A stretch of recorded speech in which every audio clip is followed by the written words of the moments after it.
Good day, everyone, especially to our instructor, Sir Noel Ravelo. So, in this video, we will discussing about theater. So, before we start, let me introduce myself. I am Walter James Franca, and I am with Jepon Retesa. So, theater. Theater is a collaborative art form which combines words, voice, movement, and visual elements to express meaning. The field of theater encompasses not only live, improvised, and scripted work, but also dramatic forms such as film, television, and other electronic media. So, theater is a like effort where people use words, their voices, and actions, and things you can see to tell stories. So, this can happen on a stage or movies and TV shows. It's all about working together to create stories and emotion for the audience. So, who is the first actor in theater? Thespis. So, Thespis was the first actor in Greek drama. He was often called the inventor of tragedy, and his name was recorded as the first to stage of tragedy the Greek. So, Thespis was the ancient Greece, who is thought to be first person to act in plays. He made a big change by having one person act separately from a group, which started the idea of individual actors. That's why that's why actors are sometimes called thespians after him. The history of theater. During the earliest period of theater in ancient Greece, when the poet Thespis, who created both with the inventing tragedy and with being the first actor. In ancient Greece, a long time ago, there was a poet named Thespis. He's famous for two things. He invented a type of dramatic play called tragedy, and he was the very first person to act on a stage. So he's like the first actor and the creator of tragic plays in ancient Greece theater.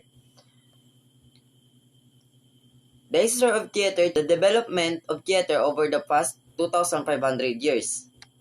So, example of theater plays. Romeo and Juliet. Romeo and Juliet is a tragedy written by William Shakespeare early in his career about the romance between two Italian youths from feeding families. It was among Shakespeare's most popular plays during his lifetime, and along with Hamlet is the one of the frequently performed. So, Romeo and Juliet is a famous sad story written by Shakespeare. It's about two young people from families that didn't like each other. They fell in love, but their families didn't approve. And in it ended in tragic way. It's one of the Shakespeare's most famous plays like Hamlet.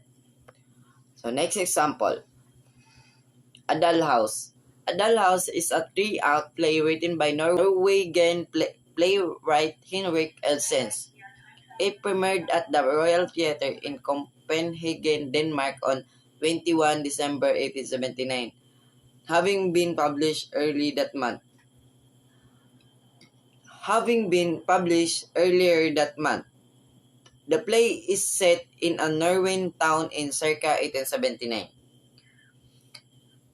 So, A Dull House is a play by Henrik Ibsen that first shown in 1879. It's about people living in Norway 1879. The story takes place in three acts and mainly revolves around a family. So, let me Japan Ritesa to continue the discussion. So, good morning.